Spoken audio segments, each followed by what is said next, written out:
Nerd on the Podcast is proud to be powered by Focusrite, Embody, creators of Immerse Gaming, Odyssey, Amazon, and TCG Player. Enjoy the show. What is going on, everyone? Welcome back. Back in time. No, welcome back to Nerd on the Podcast.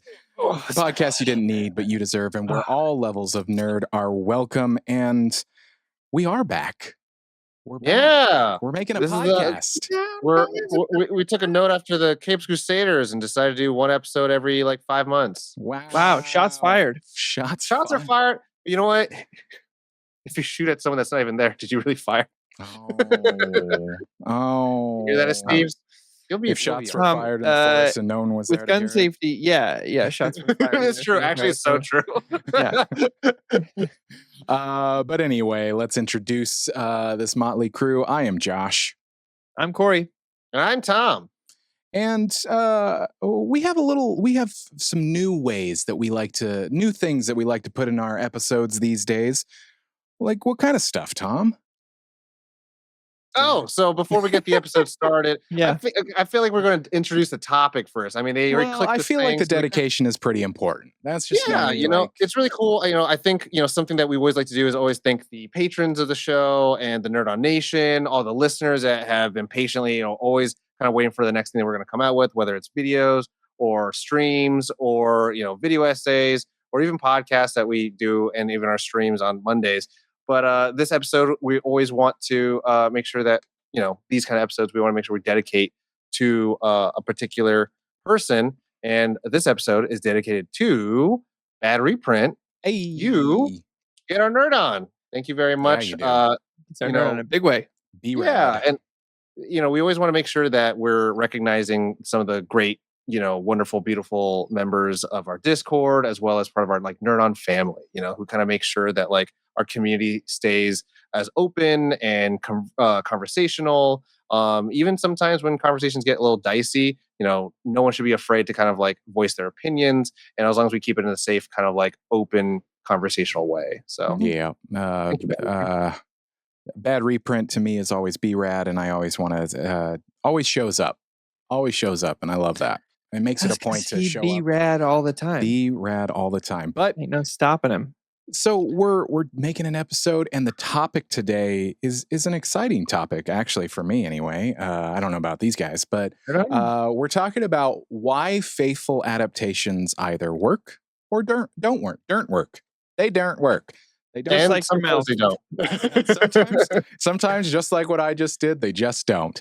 So, I mean, how do we want to start? I feel like because when we started... Well, I mean, I think we can, expand on the topic just a little bit. So we're talking books to film, we're talking video games to TV, we're talking even maybe even film to TV, which I've seen, or book to film to TV. I want to talk about every aspect we got covered because I got a little bit of everything. And I'll make a quick disclaimer. We're going to talk about as many aspects that we want to talk about, that we love. Obviously, there's probably another podcast or a YouTube channel, whatever, that will talk about some adaptations that we aren't going to talk about. We talk about the things that we love. That's exactly how we do in the Nerd On style. Yep. So, obviously, we're going to talk about some nerdy things, some things in the pop culture. If you think we missed something, please let us know. And then, we might revisit this kind of topic and kind of give our thoughts about that stuff if you're into that stuff. But yeah, this topic really comes in hand because of the conversation of do they or don't they work, or do they or aren't they successful? Kind Why? of is it, you have things such as the Sonic movie, right? When it first started being teased out, and the character models, in an age where there are a lot more often. Adaptations are happening a lot more often than they used to be. Now it's okay, now we have video game, and it's mainly, I feel like modern day, it's a lot of video game related. When I started looking, even just doing some current research, I'm like, wow, there are a lot of video game that are adaptations that are coming up that even have just like, whoa, I didn't even know. For the most part, it was definitely a lot of just novels. And then, kind of during our childhood, for the host here, we started seeing a lot of comic books. And, we still saw some epic books being adapted. But now we're seeing a lot of the video games, and we're seeing a lot of like animes, and now like graphic novels becoming, the forefront, the gold mine of this adaptation age. And just to give you all like a palette and an idea, we're looking at things like X-Men, and with like they all wore leather, and now we got to see with the last few X-Men that came out, like they were actually wearing the yellow suits. So it's like that, evolution in our Maybe sense. audience. Yeah, and how we're willing to see those adaptations work and be changed and subverted and deconstructed. You have the Dark Knight, which isn't like any comic book ever. And then, so we're here to talk about all of them. And I think we kind of go round robin of kind of think about what are our ideas. Like, do you think there is a level of like, it's too close to the source material that it doesn't feel like, why was there a reason? I always complain about like the Lion King, animated film, and then the John Favreau quote unquote live action, where it's like, why did we make this versus like Mulan, and then the live action Mulan, where there's like none of the story. So like, what works, what doesn't work, and then why we like those things for us. Corey, Yeah, what would you thought? I think there's definitely I want to say happy medium, but I do think it's based by base. Case by case. Thank you. There it Case by is. case basis. Oh, and also Ace of Base. Ace of Base, base by case basis. Yeah. And because there are some adaptations, especially from book to film, that are extremely accurate that work. The one I can think of is High Fidelity. I don't know if you guys have ever read the book or have seen the movie. I think there was a quote, doing some research for this episode. There was a quote by the author who talked about the movie. All they did was change the location and the main character's name. They changed it from London to Chicago. It's a British novel. Change it from London to Chicago, and they changed the name of the main character. That's it. Everything else is the same. And the writer rather said, it was great. It seems to be a film in which John Cusack reads excerpts from my book. And that movie slaps. Like, I don't know if you guys have watched it recently, but that's a fantastic movie. And so there's a case there where like a faithful adaptation did it justice. But I think that also depends on, like, I always think of, and Tom, I think I've said this to you multiple times, about when people talk about Peter Jackson adapting some of the Lord of the Rings things, and why some battles were excluded here and there, or why some things were cut for the theatrical versions. And, Ian McKellen was like, well, look, it's a 1,000-page book, and you can have a sentence that says an army marches onto a field, but you need about 5 minutes of screen time to show an army marching onto a field. So we have to make certain sacrifices if that's what we want to show. So that's where that, like, case by case basis comes in for me. Yes. Josh, what were your thoughts? Yeah, I mean, prepping for the show, it's like sometimes when adaptations happen, it's hard to have a dog in the fight when you don't know the source material. So I can only judge it based on movies, and I think, Corey nails it right. That is the argument, is that it is a case by case, because I can think of some incredible adaptations where I do know the source material, and then you see the movie and the computer just made a sound. So, hi everybody, you heard the music from the computer. But I can also, of course, think of adaptations that you're like, ooh, whoopsie. Yeah. So I mean, it's hard too, because when you have a fan base of, let's say, the source material, it can be dangerous. I think with adaptations, especially, I mean, things that come to mind are like comic books, like you mentioned, even like a book series like Harry Potter, Dune, these things that already have a legacy. And yes, I know that Dune was made in the 70s, 80s, and even that has that film has fans, but still, it's like now they're really like, they're creating this cinematic. I mean, it's crazy, but it's in video games like The Last of Us, even Sonic. Like, I know that Sonic has a fan base of loyal fans, and so it's always an interesting aspect of adaptations that it does come with no matter what, it's going to come with like a little fire underneath it. That it could be the perfect soup that everybody wants, or it could just be bad. And I mean, I think there's a cool thing you talked about. It's like everyone who, I've said this a lot time too, where it's like no one goes. I'd like to think, and I want to keep this as a truth in my mind, but I don't think anyone dedicates several months out of the year for their life to like make something bad. No. Whether they're like trying to phone it or not, but like they're not trying to make it any. Well, the garbage. Producers tried to make a show that was bad to make money, Tom. Yeah, that is true. That is an adaptation of something that shows that I'm full of shit. But no, I think of something in particular was the Dungeons and Dragons movie.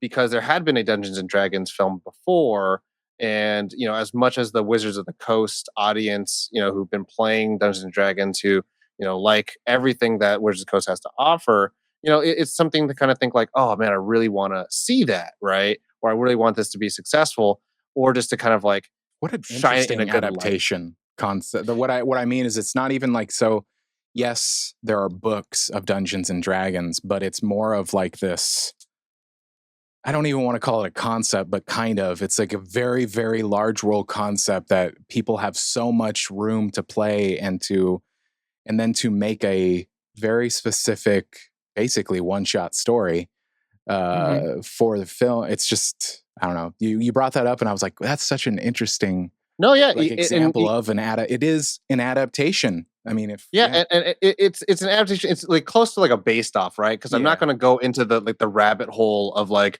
the based on a true story movie. Or I was one of the Battleship movie where it's like it's based on. It's like, no, it's not. Yeah. But like, it's just using the trademark. What?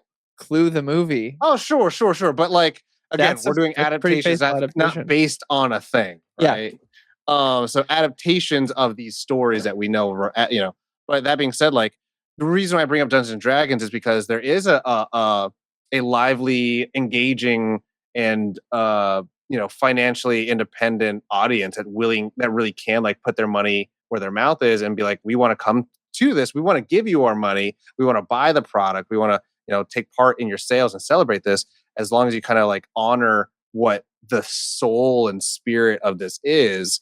Whereas if you have things that like kind of feel like you just took the name by itself, it doesn't feel like you're really honoring what the adaptation is. Because to your point, like it's like it's kind of like beat me to it, Josh. It's kind of like to your point. I mean, like you ever think like I saw a meme recently where it was like, if you ever feel bad, just realize Dragon Ball Evolution exists. And it's like, yeah, it's, and the unfortunate thing is that James Masterson, who plays Spike and Buffy, voices Dresden in the Dresden Files audiobooks, he loves the Dragon Ball Z like stories and franchise. And like he put a lot of his own money to produce that. And, I can only imagine, because what we're talking about is that audience had to evolve, it had to grow. To kind of really accept it, because Dragon Ball Z and how a massive audience could really adopt what a Dragon Ball Z is, right? Like guys with spiky hair yelling who are actually aliens who could turn into great apes during the when the full moon's out, and then there's a green guy with tentacle coming out of his head. So it's interesting where like how adaptations get changed, how people are willing to adopt new and quote unquote radical ideas, right? Yeah. Like I like how you brought up Dune. It's based off the book. I'm even talking about the Alan Smithy, aka David Lynch version of it. And then now we're at a point where like people are like, well, we've seen Star Wars now, we've seen Star Trek now, we've seen Guardians, we've seen the new 10 Star Wars now. Now we're ready to see some giant worms and be like completely there. They don't have to explain anything to us. Where like old Dune, it's like there's so much like having to explain, hand holding the audience, to make sure that they're like, do you get it? Okay, here's the story. Mm-hmm. Yeah. So and it's with adaptations, like sometimes like going back to Dungeons and Dragons, Dungeons and Dragons being such a playful space to create your own stories. It's the the energy, like you talked about, just like the I saw the movie and it was funny, it was wonderful, it was cool. I enjoyed it, and it gathered just from the sessions that I've been in and talking to friends about Dungeons and Dragons. There is a silliness to Dungeons and Dragons. Yes, there is a seriousness at some times, but there is a silliness. There is a playfulness. 100%. And they did that moment where he breaks his concentration while he's casting a spell. Yeah, which is a mechanic within the game, and they do it brilliantly. Yeah, I won't spoil anything, but if you saw it, you know exactly what I'm talking about. Yeah, but yeah, there is. I think I like to think, like you said, Tom. I like to think that there is a general forgiveness, where an audience can forgive something if a change was made that still honors the source material in some way. I got an example for you. Yeah. Of exactly that. Yeah. To one where the author said, "They made my ending better." Fight Club. Oh yeah. Fight Club changed the ending of the book. If I recall correctly, I won't spoil the book, but in the end of the movie, these two characters, whatever, it's been 20 years. Listen, it's been 24 years. I was going to say, it's been more than 20 years. Also, everyone who's listening to this show, look, I'm not here to like hold your hand. Like, spoilers for Fight Club coming in. At the end of the movie, Edward Norton blows off a piece of his face, which kind of brings him present and into reality, thus killing Tyler Durden as an embodiment altogether. In the book, if I'm remembering correctly, it's been a while since I read it, I believe Edward Norton's character, the narrator, kills himself to stop everything. Because it's the only way he can think to stop Tyler. That is an instance of a change where I think it works better on film. I think in the book that ending's fine, but I think on film, if Edward Norton blew his brains out and died, you'd be like, what the fuck did I just watch? Yeah. But in this case, you get that really cool ending, right? With unless it's the butterfly effect. It's kind of cool. I just thought of one that's like, it's almost socially accepted, and I almost want to say known, and people are like, that's just the ending. Little Shop of Horrors. Yeah. The way that it ends on stage is much different than the way that it ends on film. And it's like, because of test audience with a film. How does it end on stage and how does it end on film? I'm sorry. If I remember correct, because I've seen it on stage like once, it basically, the world ends and Audrey takes over the world. Please correct. I'll look it up while somebody else is talking, but that's pretty much like, it's kind of bleak in a sense. I mean, it's a musical. It's as bleak as a musical can get. But, you know, in the movie, it's like happily ever after. And it's, so it's, you know, you have that test audience part of it where like what you're talking about, Corey, it's like, not very often do people want to go to a movie and go, fuck. Yeah. I want to correct my statement before, because it didn't feel right being like, he didn't die, did he?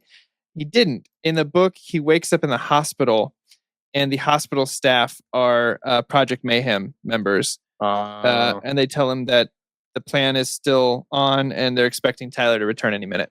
So, which I think is cool. A cool ending for a book, but I think it leaves people would think there's a sequel. There's no finality to it. And I think in the film, it works better of them standing there again against the backline of all the buildings exploding. I'm pretty sure I gave you a comic book, which is a continuation of the book. Yeah, you did. This is it. The musical ends with the characters all being eaten by the plant, and the basically the Greek choir, which is the three singers, report that the Audrey 2's progeny continue to consume people. The world. Yeah. Hell yeah. So it's like, I don't know if people would see that. Yeah, there's like little changes like that. Now, on the contrary of that, and I'll use Fight Club as another example of a change they made that I think was a detriment to the story. But again, maybe it didn't translate the way it did in the book. In the book, the reason Project Mayhem exists and the reason they're blowing up all the major credit card buildings is not simply because they don't believe capitalism is a functioning thing. That's a whole nother conversation we can have another time. But it's because Marla has debt from having cancer and chemo and stuff like that. And so when he blows up all the credit card buildings, that means her debt is erased and everybody goes back to zero. They don't include any of that in the movie. They still have the moment where he comes over and feels for a lump. Nothing. I don't believe anything comes of it. But yeah, in the book, it's for Marla, which I think would have been interesting in the movie. But again, I wasn't there to make it. I don't know why they cut it, and maybe I could be totally wrong. And they did put it in. They went, well, that didn't work, because I think Marla was an interesting character, but maybe it was too convoluted already, and maybe they needed to focus in on the twist. I mean, I think I'm not David Fincher. I wish I was. just to kind of have a nice like bookend for it is if we want to, we can kind of we can rattle off some adaptations that we don't think that did so well, that like weren't super faithful, maybe, or maybe they're too faithful and it didn't work to the work. And then after that, we go with some adaptations that like were super faithful and worked very well, or some adaptations that weren't super faithful and worked very well. So we can go into some of the not so great. Well, I mean, I'll bring up one that it's like I won't say that I entirely hate it, but it did come up in my notes, and I know that it's been mentioned on this show with some not vitriol, just some dislike of it, but it some is qualms. Some qualms. I mean, but it is the Hobbit trilogy in terms of being like my brain, having some years away from the trilogy, my brain goes, did you need to adapt it so much to be 3 movies? I know that it's kind of like a society qualm, a zeitgeist qualm to be like, but did it need to be 3 movie? Like, I think that's, which I think is, no. Is that too adaptive? Like, is it like, just like, did you over adapt? Like, I'm just curious. If I recall correctly, I think Guillermo wanted it to be 2. It was originally going to be 2, and then he dropped out to do Pacific Rim because that was his passion project. And when Peter took charge, which he never wanted to do, and he only had, with Lord of the Rings, I believe he had like 2 or 3 years of prep time. I think he had months of prep time, less than a year of prep time to go in. And the studio's like, by the way, we want a trilogy. So the records I got were flipped. That Guillermo was doing 2. Percy Jackson was there the entire time as a producer. Peter Jackson was produced. Yeah, Percy the Lightning Thief. He was there the entire time. He wanted to produce. Obviously, didn't want to direct, though. Like, because when Peter Jackson first did it, he captured lightning in a bottle, so that's why Percy Jackson was But he didn't want to direct. Yeah, he didn't want to direct. But, he was there as a producer, but it wasn't until New Line was like, you're going to make it a trilogy. Oh, and so Guillermo then was like, I can't change the script from a 2-movie script to a 3-movie script. And that's what made him leave. I see. He never wanted to leave. And so once he left, they're like, okay, well, now we have to find a new director. And then Peter Jackson was like, I can't let anyone else do it if Guillermo was the guy who was going to do it. And so he kind of like, it wasn't his own landmine that he stepped on, but it was more just like he had to jump on the grenade that was in front of him. Yeah. And so it's rough. It's a rough hit. If you look at him from the beginning of the Hobbit trilogy to the end, it nearly Salt and pepper. Now he's Santa. I no ill will towards Peter Jackson for these films, especially knowing he had less than a year of prep to go into a trilogy that was costing $1 billion or something like that. So, but yeah, to your point, Josh, like, no, it didn't need to be 3. Yeah, I mean, okay, so I mean that's a bad adaptation. It's like it's when we're talking about just as simple as like, did it work or not? And it's like, it's, but it is a bad adaptation. I recently, they added so much shit. Yeah, I recently went through. I've only done like 50% of the book in terms of reading, so it's like no Legolas.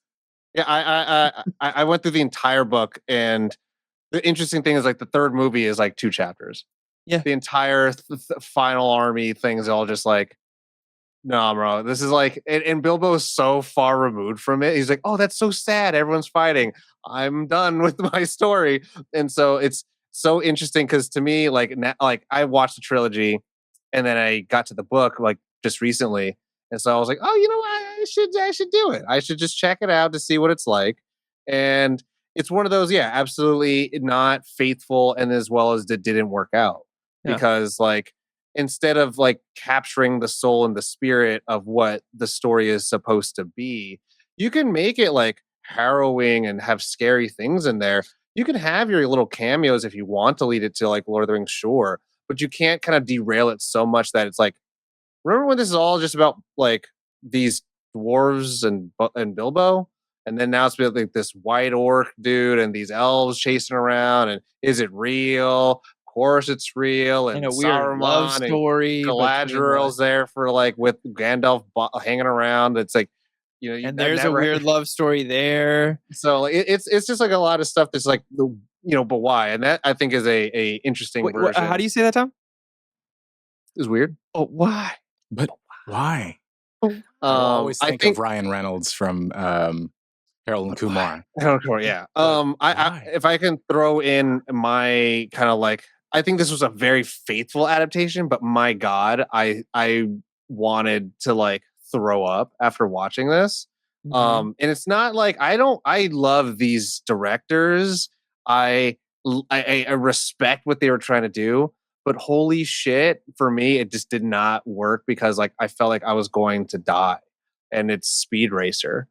Adapting a fun ass movie though. A dubbed show, in that era of animation, and then trying to capture that Americanized localization into a movie with like after the Matrix budget, with this star-studded cast who's great, and you see some of the like players from V for Vendetta, and you're like, cool, but oh my God, like every shot ever is like on a green screen and everything has no parallax, but they're still using revolving shots. Like I was like, I'm going to throw up. I'm going like it took me even just 4 the visual nights experience. Like it's just, and that's how it is in the show. And like, it makes sense. We're like, man, they wanted to do it in the movie to capture what they were doing in the show. Cause like when they're doing super fast, like when they're driving super fast and they have close-ups, the background just blurs behind them. But then if in the way they shot it, just they made it so like your eyes can't focus on anything, so your eyes are just like hurting from trying to find something to look at. And I'm telling you, right, I've never had a visually difficult experience such as that, like ever. Maybe if I played a really badly optimized game like The Last of Us on PC, go watch it again. like I was going like crazy. I was like, can I actually watch this, or am I going to throw up? When did you watch it? I watched it like a month ago. And I was like, oh man. And then, like, it feels bad because I love the Wachowskis, and I'm like, I know what they try to do and like they're a little bit like, what if we do this? And it's like, that'd be kind of cool. It may not be a good movie, but it'd be kind of cool. And this, I'm like, all right, let's see it. And then like the things they did, I was like, no one in the world has ever done this with this kind of movie. And this movie should kind of prove why you shouldn't, because at some point, and then I looked it up, like 60% of audience members all had motion sickness after watching that movie. And I'm like, yeah, like I kind of have weak baby bitch eyes and I can't see shit that well, but I'm like, my God, this is a lot for me. So, Corey, what do you have an adaptation that you felt like that was faithful but didn't work out that well? That was faithful that didn't work out. Or, yeah, I do. I still like the movie, but it didn't do well, and I like my unbiased brain is like, I know why. I see why this didn't work as a film. It's another Chuck Palahniuk book. It's called Choke. Great book, by the way. If you're a fan of Fight Club, the book, you should read Choke and watch the movie. I'm biased because it's Chuck Palahniuk and it has Sam Rockwell in it. So like, whatever. I loved it, but they kind of ignore the hero's growth for the sake of like trying to be Fight Club, I think, and trying to like recapture that feeling of like, look, we're doing a Chuck Palahniuk. And for comedy, there's a lot more comedy in the movie than there is in the book. For those of you who don't know, Choke is a movie about a guy who pretends to choke in restaurants or really makes himself choke, and then people save him. And he preys upon people's savior complex, and that's how he makes money. Is people send him cards every year with money in them. People like to hang on. The idea is that people latch on to that moment in their lives of them being a hero. He's like, I'm doing a service. I make people feel good, and yeah, I make money by doing it. Great book, but the movie didn't kind of capture that vibe. It didn't capture his kind of like real, his revelation towards the end of the book. And it didn't. There's a lot of flashbacks in the book that didn't quite translate the same way. Anyway, I wish it worked better because I loved the book, but it was relatively faithful. Besides the like last act, and I think that's why it failed. Josh, any adaptations that didn't work out that well, faithful or not too faithful? Thanks for listening. If you like what you hear, support the show by joining the Nerd On Nation powered by Patreon. Go to nerdon.tv/Patreon and get Nerd On exclusives for as little as $1 a month. My original point was like, talking about like having a dog in the fight. Like it's for some reason my mind is blanking on adaptations that I just was like, up in arms about. I mean, there's one that's like, because I read the book that it's not like it's like a shake your fist at the sky moment where you're just like World War Z. We've talked about it on the show. Sure. Where it's just like, that's another moment where I'm like, is that an adaptation? It's not. Like, it's like Final Fantasy VII Remake. Is it a remake? Or you're changing things? Like you use the title. Good for you. Mm-hmm. And like, I of course I listed all the adaptations that I like. I didn't think of I mean, if I can add one, this is kind of like a gray area because I think everyone on here will probably like it, but then it's very well known that many people kind of are half and half about it. Is the Watchmen movie directed by Zack Snyder? Whichever edition it is, they're all in the middle, very polarized because you have half an audience who are like, wow, what a crazy cinematic visual 300 buffet. is very faithful. Yeah. And I think the way you see with Watchmen, it's like a lot of people were like, well, we wouldn't want the line for line, shot for shot remake of what the comic books was. And some people will say that it's due to lack of imagination, that you're quote unquote too subservient to the source material, which is very interesting, right? Like, I think it did big enough so where Zack Snyder is like a big enough director to where he can work on anything he kind of wants to at this point. But like, you have a lot of hardcore comic book fans who will say like, oh well, it didn't capture this feeling of distrust and anxiety in society. And much like how Damon Lindelof's follow-up series to the comic book, The Watchmen, on HBO, was very much like a sequel to the comic books, and it kind of more in line, so less worried about like the hero aspects and like the action sequences and stuff like that, but more focused on just like how societal traumas and pains and wounds like kind of permeate through time, and where the comic book of the Watchmen, the source material for both of those things, do all of it, right? It does both, like, these are the heroes at this time where like the idea of these old, I forget what kind of comics they were, but like they were based off like The Question and stuff like that. Yeah, pulps. But like there's a series of comics that like Alan Moore actually like based them off of. But like it was very much this idea of like how heroism was kind of like going away for like the more noir and dark and gritty stuff as time went on, and how like that is a bygone era, and like we're just kind of wrought with like kind of corruption and like cynicism. So it's interesting, right? So I think that was just something to mention of like something that's super faithful to the to the source material, yet isn't renownedly beloved. Yeah. I mean, I enjoy it, and I think most people I talk to enjoy it, but like, that's how I felt about Choke. Like, it was pretty faithful. They changed, obviously they changed a few things, but all in all, from adaptation to movie, it's one of the more faithful ones I've seen. And sometimes it just doesn't hit. Doesn't hit the same as when you're reading it. I think that also is like, before we move into the next section, I just want to talk about like the good and the bad of like your own mind. Like when you're reading a book, especially, like you definitely put your own, feel on certain words. It's the reason like people have issues with text. Like they're like, I didn't mean that in the, text is hard to read emotion sometimes. And I've definitely found myself doing that with a book where then I go see a TV show or a movie that is doing it faithful, but it's like, but that's not how I thought of it in my head, man. You imagine even if they, because they'll describe something, and that's kind of the wonderful thing about books is, yes, they're describing it, and some authors are different where they are very descriptive of what a person looks like. And then he describes rocks and trees. Yeah. But I mean, just descriptive of in any form, even landscape. And your brain uses your experience and you create this thing. And then when you see it on screen, you're like, either, but that's not my boulder. Yeah, but that's not my tree.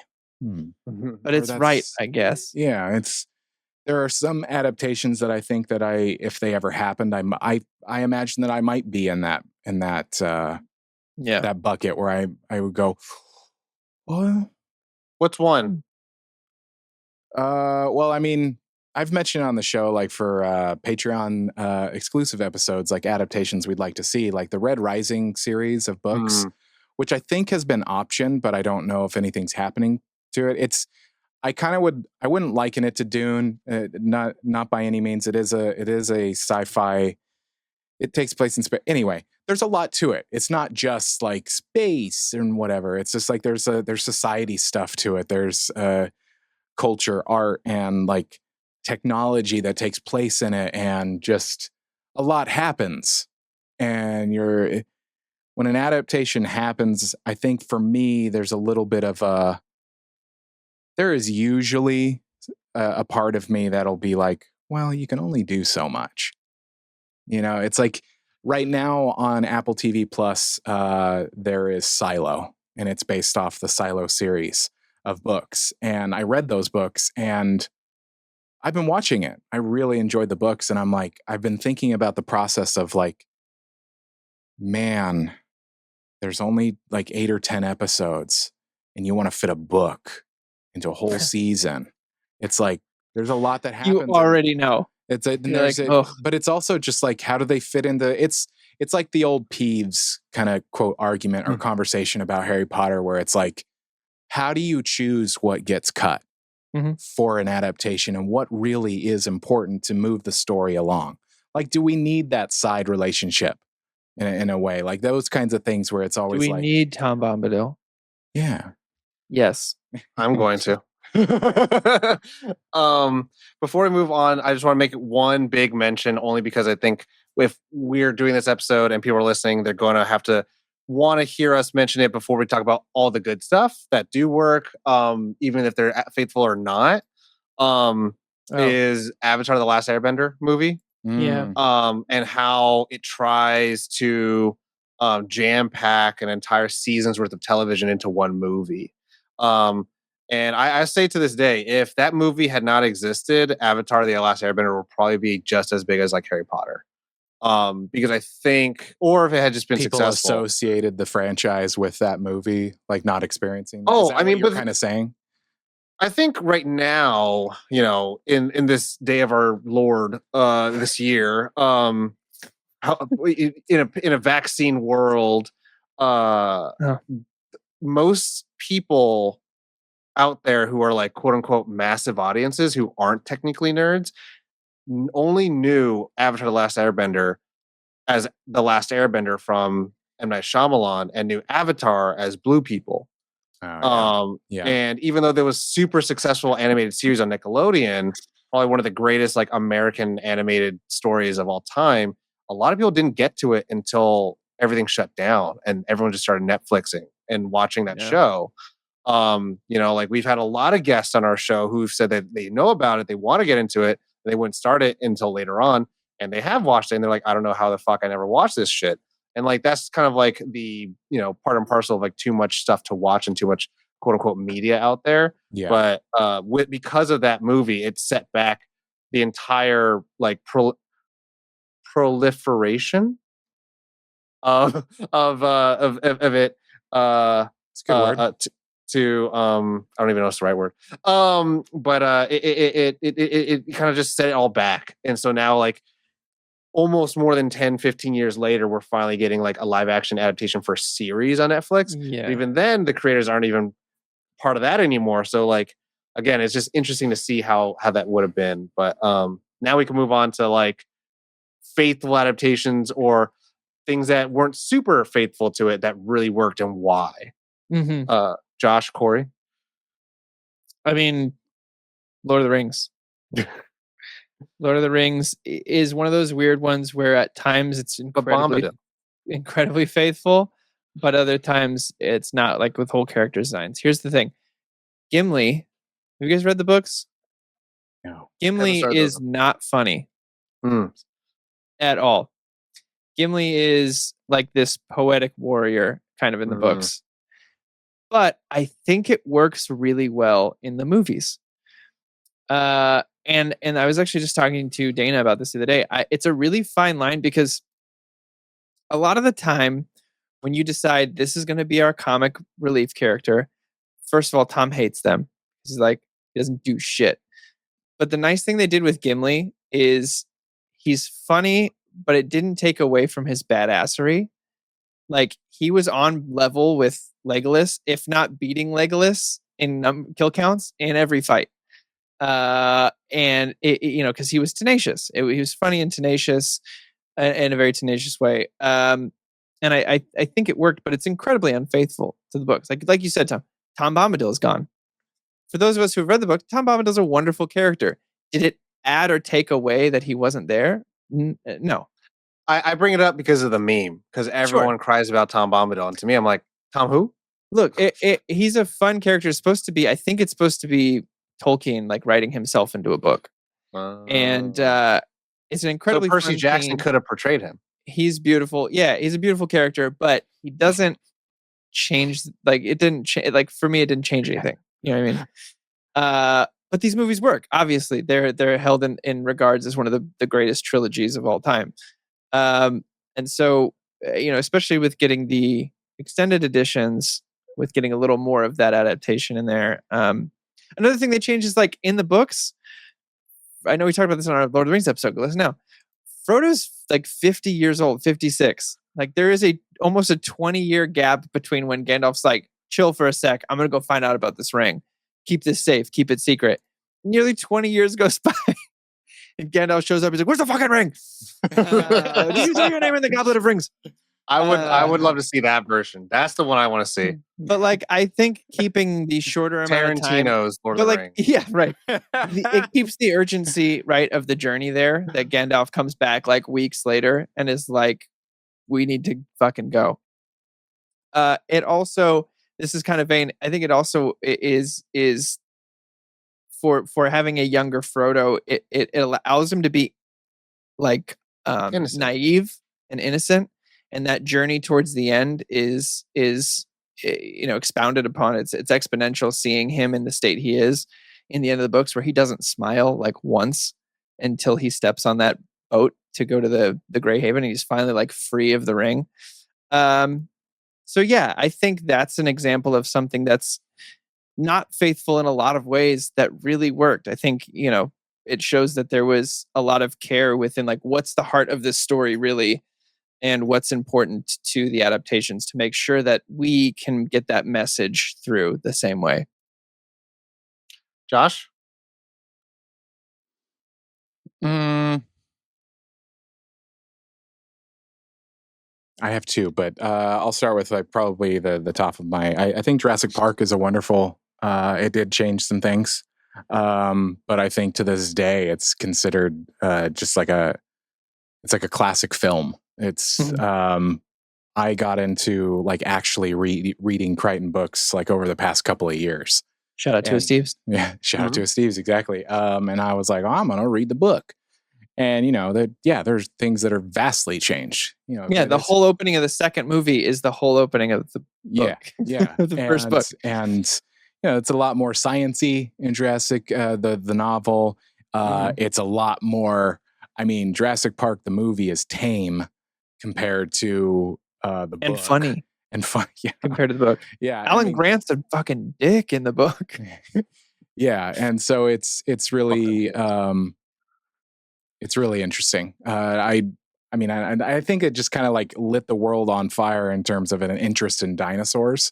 But yeah, I devoured the rest of, like, his books on it. And he had another book, I forget what it's called, that takes place in kind of the same universe ish, but does it though? Josh, you're incorrect. It's just a dinosaur book that takes place in the 1860s or something like that. Like the first dinosaur. What are they called? Paleontologists. Yeah, the first people finding bones in Montana, and when you look it up, it's fucking interesting. Like there was baristas. No, there was a whole out not war, but it was like they weren't nice to each other when they were trying to find bones in Montana, and it was also during some pretty hardcore times in America. But anyway, a lot of hard R times is what he's saying. So yeah, I mean, I love Jurassic Park. Both. I mean, it's one of those that is one of those adaptations that I think that there's a place in this world for both. Because the Jurassic Park the movie, I think, though it's not page by page correct in quotes, it's still a good movie, and I think it honors the book. I think. Mm-hmm. I agree with that. I think again, it's one of those things where they took care. They're like, what's the heart? What's the message of this? And what's going to work on screen and what's not? And they made the right choices. It's also kind of an understanding when you do an adaptation, you kind of have to know what medium best serves it. Because does The Hobbit work better as a miniseries or as a 2-movie thing or a 3-movie miniseries would have been great. I don't know, man. But yeah, those are the things where it's concept of what would. Oh yeah, I've done a lot of writing and a lot of questions is what? Yeah. Is wild. Is your story better as a book? Is your story better as a comic? Is your story better as a short film or better as a TV series? You got to know what your medium books. That's what I've been told. Fully colored. This would be really good as a coloring book. But I think the one I want to use. So you guys kind of took some big ones, heartfelt ones that you're saying work. I'm gonna do a meme for the law. We're talking about ones that work right now, right? Absolutely, for that work is Resident Evil, the first movie, because that spawned 6 fucking sequels. And the reason why I say it works is because technically it's more successful than any other adaptation out there for Resident Evil. But Tom, from a story standpoint, story standpoint, sure, I could be fucking the Harry Potter, have the Dumbledore doesn't yell at him and Voldemort is supposed to look like a skeleton, but it's it's about the 3 kids. It's about the 3 fucking kids doing their thing. Or Prisoner of Azkaban. It's he gets the Thunderbolt in the middle of the book. Just say the Notebook and Twilight. So if you want to have my that is Notebook comparison for story wise, it's gonna be Sam Raimi, Tobey Maguire, Spider-Man. 2, right? No, just the first one. Oh, well. Organic webs. I want to hone in on organic webs. What wasn't faithful? Yeah, that in particular, as a story, as a spirit, Peter Parker is the everybody, right? The down on their luck, nice person, but you wish that they get all the best that they want. But he doesn't Mary Jane's not part of the picture when you start reading Spider-Man. That's not a thing. She doesn't come until way later on in life. Green Goblin isn't a thing until way later on in life. This movie jam packs quote unquote all these things at the beginning because they know what is Peter Parker's Lois Lane.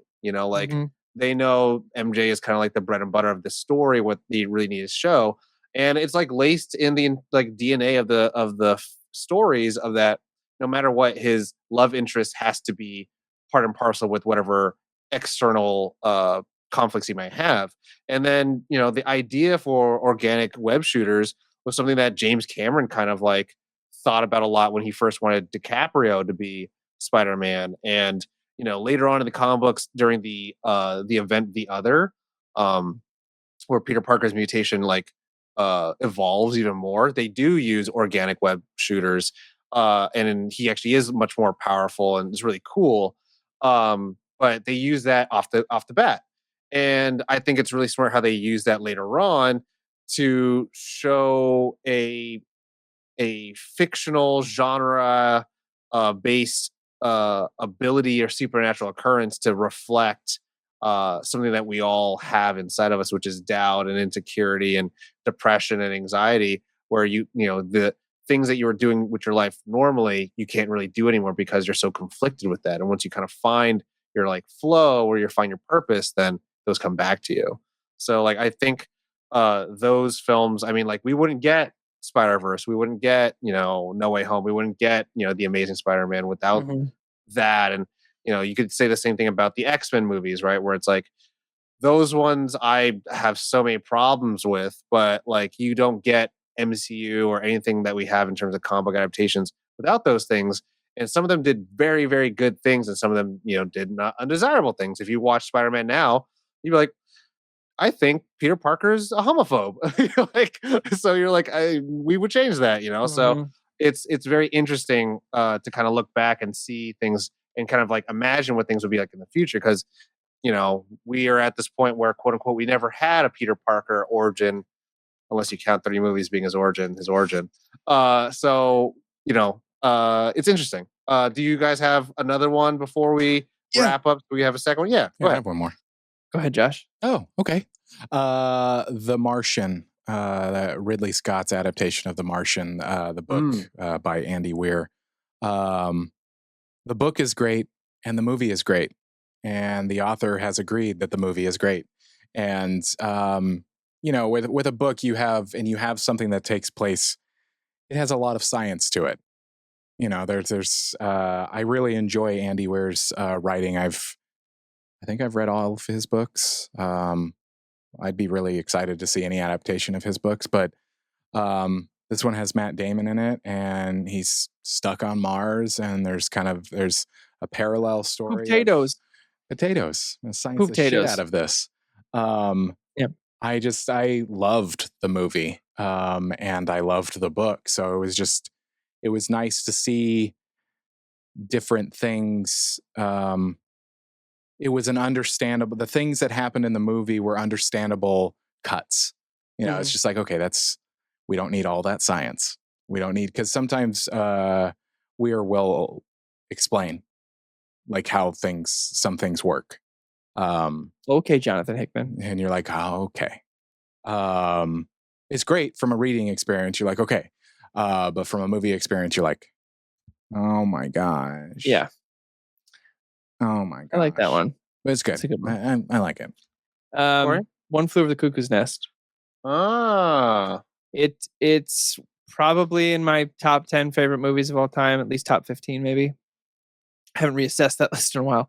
But it's up there. It's one of my favorite movies. And the book, I couldn't finish. I was a little younger. I was in my early 20s, but I should probably try it again. The book, the movie, if you've seen it, is a ton of fun. Jack Nicholson kind of pretends to be crazy, put in a psych ward, and he meets this ragtag group that he kind of inspires this mental illness hospital to kind of rally and be like, there's nothing wrong with us. We're fine. We can all be friends. We're a family here. Just by being, just being his hijinksy full self. He lets these people experience life for the first time. He sneaks people into the hospital to party, and it's really touching. The book is from the point of view of a character named Chief, and it's a little too slow for me. And it Murphy, which is Jack Nicholson's character, is essentially, it's all like third person. Everything that happens from the book is from the point of view of Chief, who is mute and supposed to be deaf, I think, in the book, but I couldn't finish it, and so I did some research on it just because I remember that. And apparently the writer hated the movie for that exact reason, because it was just changed so much. But as someone who attempted to read the book and loves the movie, I do think it was a good change. I think centralizing the movie around Murphy and the constant battle between him and Nurse Ratched was a lot more interesting for an audience to watch than experiencing all that from a third party. I can see how that could work better for a book for sure, but I don't think it works for a movie in that way. Watching all the action from the sidelines instead of being involved in it as the audience. So that'd be my second choice, I think, because it's a great movie. Josh, your second one, right? He did. Oh, you're right. Sorry, my bad. Because I was hanging on to like, he had two. I had to make sure we did two. Yeah. I think for me, man, you guys went like so many books. I went with like all the really basic answers. But like, I'll do a book. I'll do Sonic the Hedgehog. Nope, not faithful. I'll do super good movie. Very successful. And it works. I'll do Prestige. Prestige is like Prestige is my favorite movie of all time. If you read the book, it's never even told from their perspectives. The main characters, it's Alfred Borden and Robert Angier. Those aren't even the names of those characters. It's so different. But I think the soul and the faithfulness that it is done is that it kind of, at the end of it all, a lot of people will be like, oh, like your competition and rivalry will be like your downfall. It's more like, oh God, what have I wrought upon myself? Like that's like the true, like if any connective tissue between the two that they do very well, of like all these things, all these terrible events that happen are because of you and because of that you wouldn't let go of something. In the book, it's much more the obsession of making something. It like literally cost this man like his soul. And in the movie, it's very much that these two men can't let go of this rivalry, but also they can't let go of the obsession of being the greatest like magician. And they have that same feeling, and it's told very similar where it's like you're switching from one perspective to the other. So it does capture it in that sense. But I think I would be pretty shocked if I met anyone that didn't enjoy the film. If you've read the book and you like the book, I definitely could see why. It has a much more different feel to it. But I think was that something that you read like afterwards, like liking so much that you're like, okay, I'm gonna go see what. I just always knew that was like based off a novel by Christopher Priest. I'm like, what the fuck? Same with me in One Flew Over the Cuckoo's Nest, which is probably why it was so hard for me to read, because it's like, this ain't it, bro. Well, the thing I enjoy about reading it after the words is like, oh, now I have faces and voices to kind of put it into. But like, it's harder the other way around. Wait till you see your books, dude. They're crazy. I mean, the other way around is what I did with Dune. I read the books first and then I watched the movie.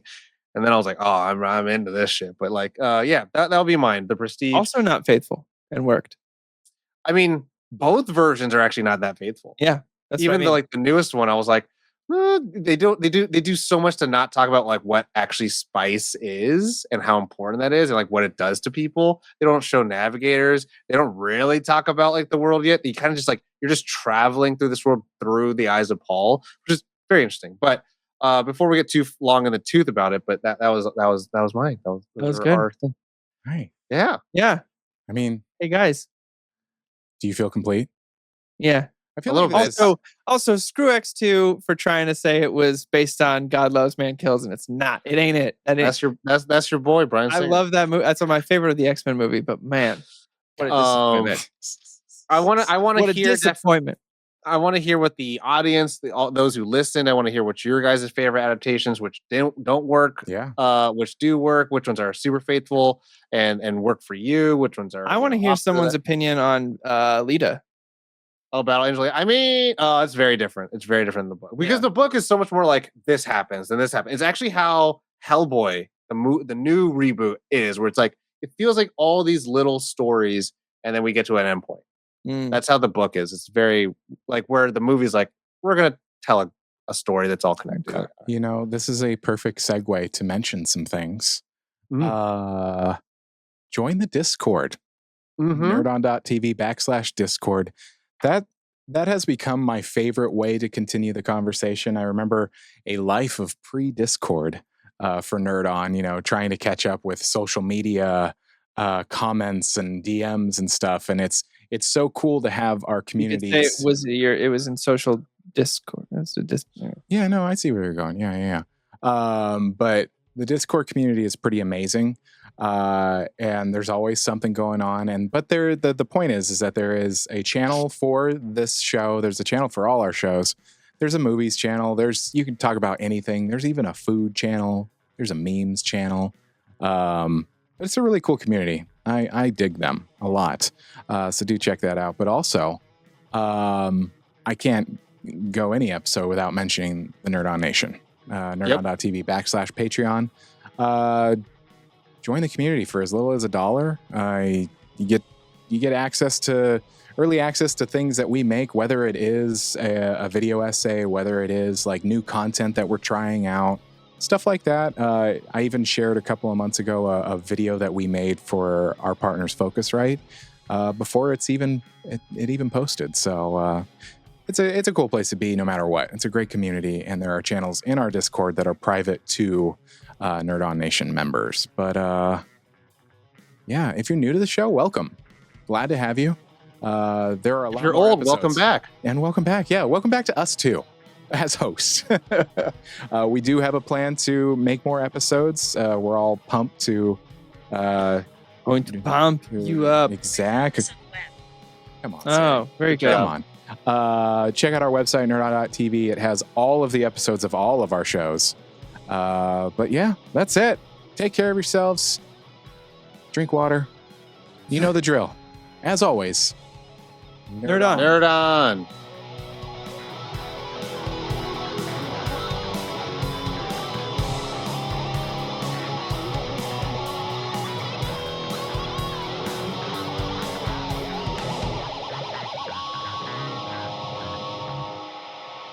Ending broadcast.